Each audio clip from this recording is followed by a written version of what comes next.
Now let's consider the topic of currency manipulation. That's somewhat of an inflammatory name. You'll also hear this often called currency intervention. The most common case of currency manipulation or intervention is when a country tries to hold down the value of its currency, and they will do that by buying and selling foreign exchange in global markets. There are a few different ways we can draw this, but let's say we have a demand curve for a currency and a fixed supply curve. On the vertical axis, we have the exchange rate for that currency, and on the horizontal axis, we have the quantity. What a central bank can do is increase the quantity of that money, therefore shifting out the supply curve. We'll have a new point of intersection, and that will mean a lower exchange rate. Keep in mind that if the central bank is taking that new money and using it to buy foreign currency, you can also show in the market for that foreign currency that the demand for that currency is going up and the exchange rate for the other currency is going up, and thus again the exchange rate for the domestic currency is going down.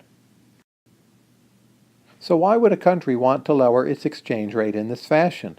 Well, the immediate impact of the lower exchange rate is to make exports of that country cheaper on world markets, and the goal very often is to lower the exchange rate, boost those exports, and in the longer run boost rates of economic growth. Think of this as an export-led development strategy, and it is partially implemented by currency intervention or manipulation.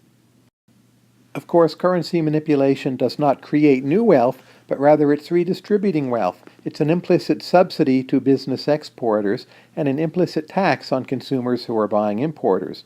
One way to think about how this might possibly work is to imagine an economy where you need a more commercial or more business-oriented set of interest groups, and that initially by subsidizing some of your exporters, even though that's inefficient in a lot of standard economic models, what you might be doing is growing your middle class, growing your commercial class, and over time this might give you a better economic policy.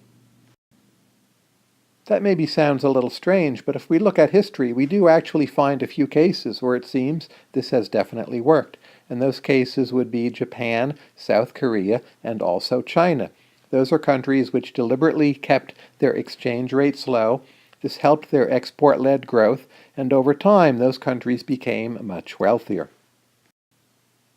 Of course, it's not really as simple as all that. The initial decline of the exchange rate through currency intervention means that there's more of the domestic currency out there. Over time, this tends to push up prices in the domestic country, and that means that over time that country tends to lose its initial exchange rate advantage from the currency manipulation. For more on exactly how this process works, see our video on nominal versus real exchange rates. Sometimes governments or central banks engage in what is called sterilization to prevent this new inflation from coming into effect. So if we see here that a government increases the money supply for the purposes of manipulating an exchange rate, to limit the inflation, the government has to pull that new money back out of the market, and they will do that basically by selling bonds or some other asset, thus bringing the money supply back to its initial level. And indeed, if you sterilize in this fashion, it means the inflation will not happen.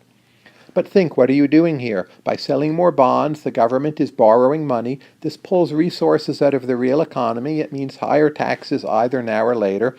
And this means that currency sterilization imposes a very real burden on the citizenry in terms of fewer real goods and services in the economy. So, does manipulating the real exchange rate in this entire manner actually work? Well, it depends. What you're getting is a situation where imports are more expensive. That's a burden on citizens.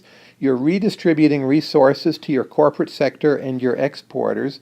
And basically, I would say that this strategy is dubious unless it's going to be accompanied by some kind of growth miracle.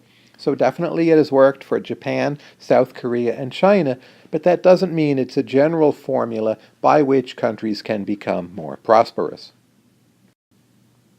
For more on this topic, I recommend first of all our videos on real and nominal exchange rates and also our specific video on Chinese currency manipulation. There's a good piece by Sarno and Taylor available online. You can also Google some related topics listed here and see also Danny Roderick's piece, The Real Exchange Rate and Economic Growth.